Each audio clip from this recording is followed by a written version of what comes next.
This video will demonstrate how your students will take the performance task using Illuminate.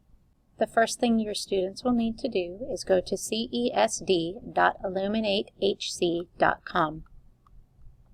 They're going to put in their username, which is their 10-digit ID number, and their password, which is their lunch code twice.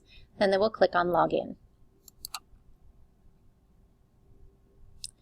Here they are going to come to their dashboard. It will tell them any pending assessments they have.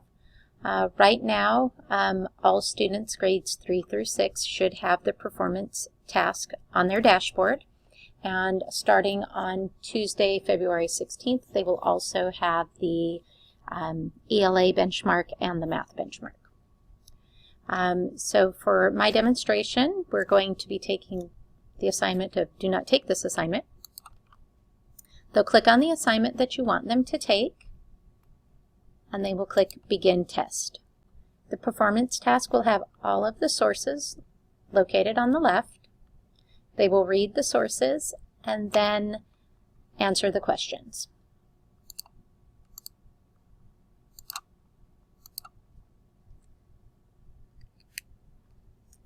They will continue that for the first 2 to 3 questions.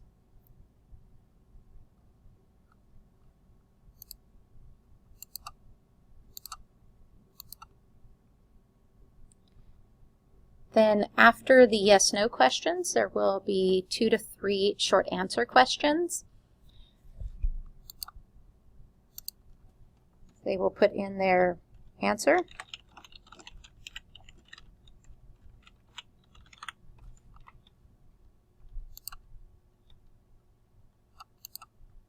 Go on to the next question. Do that for the next short answer question.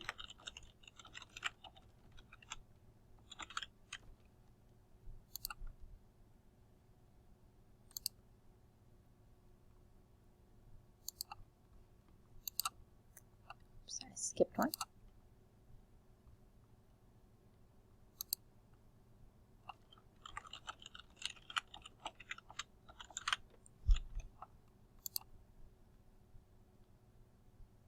Now when they get to the last question, it will give a new set of directions. This is for part 2.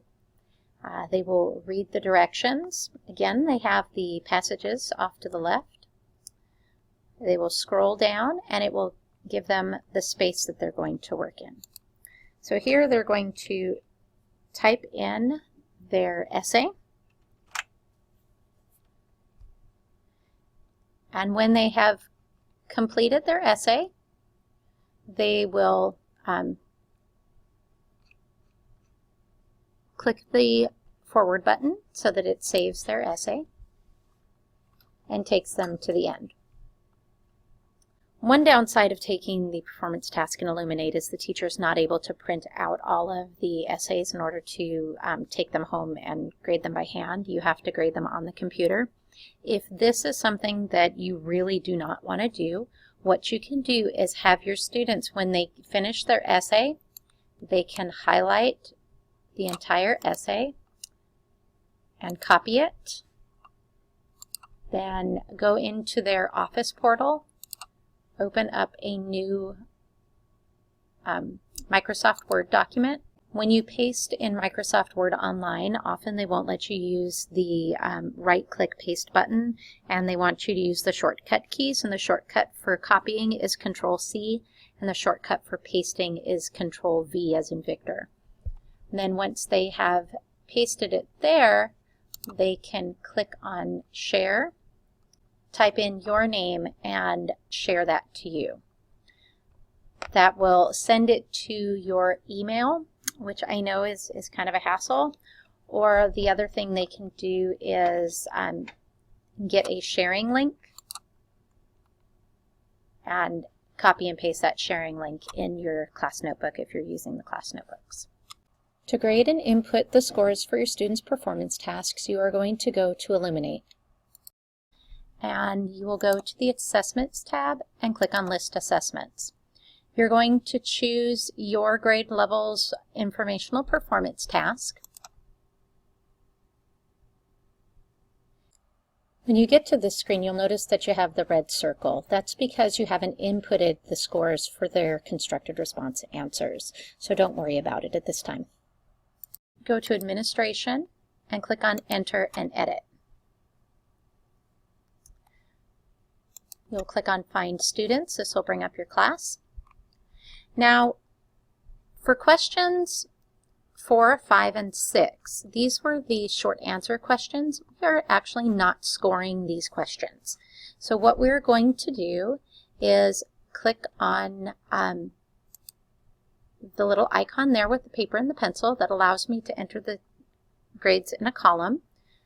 So since we're not counting these, I'm going to enter a score of 0 and click Fill Down. That'll give everybody a score of 0. I'm going to save that and go back to View Responses. I want to do the same thing for all of the questions except for the last question. Now the last question is broken up into 3 parts. The first part is your score for organization and purpose.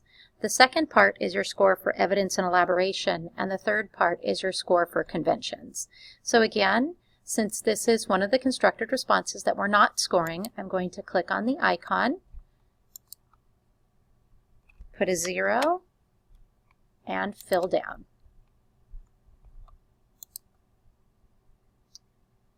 And we will view responses again and do the same thing for that next question.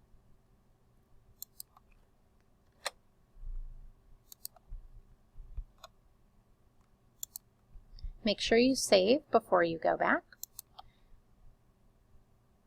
So now I have the 3 short response questions. Now some grade levels only have 2, but you'll be able to tell if it's one that you're not going to grade because it doesn't have the A, B, and C. All of the ones that you are grading are broken into the 3 parts for organization, purpose, evidence and elaboration, and conventions. I'm going to click on this button right here, Constructed Response. It'll bring up all the constructed response questions. So already I can see that I have question 4, question 5, and question 6. I have already entered their scores of 0. And now we get to question 7. This was the long essay, and this is the one we are actually going to correct. Now, if you had your students copy and paste this into a Word document and you printed out the Word document and graded it that way, then you don't actually have to do this part. You could enter it by the column and just put their scores in. But if you do want to grade it on the computer, you can read through their essays. One of the nice things is that you can leave comments, and when the students go into their portals and review their performance task grades, they'll be able to see what you suggested. So for example, let's say that this was a run-on sentence. I can highlight it and click run-on, and it'll highlight the sentence and give a note that it's a run-on. Let's say that this word was misspelled. I could highlight it and click on spelling. Say that this sentence was a particularly good sentence that I felt was very creative. I can put that notation there. Or maybe I just like that idea and I want to put a happy face. Now, you can also write notes down in the bottom, entering in a comment. You can also comment about individual sentences. If you want it to be a negative comment, you'll click on the pink right. If you want it to be a positive comment, you'll click on the green right. It'll bring up this box, and I'm going to type whatever my comment is and click Save, and it'll put my comment above the sentence.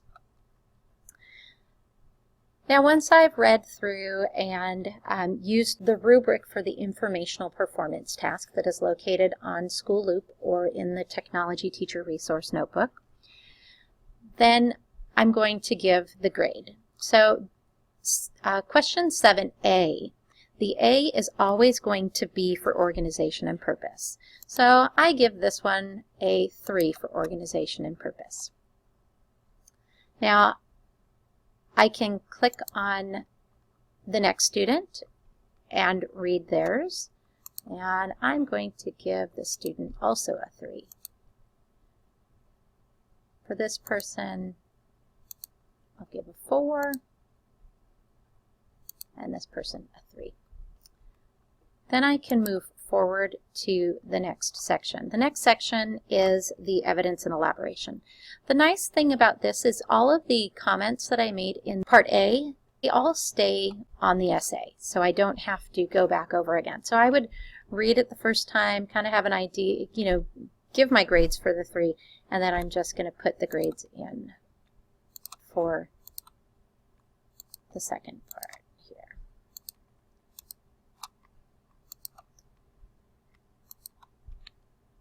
I move on to question 7C, which is the conventions. Remember, conventions is only out of 2. So I'm going to give them their score for their conventions. Then I will click Save. And then I can go back to viewing my responses. And you can see that I had here they're answering the yes/no questions. Questions 1 through 6 are considered extra credit, so it's not going to impact their grade. And since they've been given a score of 0, it won't inflate their grade either. And for questions 1, 2, and 3, if they did happen to get them correct, the maximum score they could get was a 0 as well.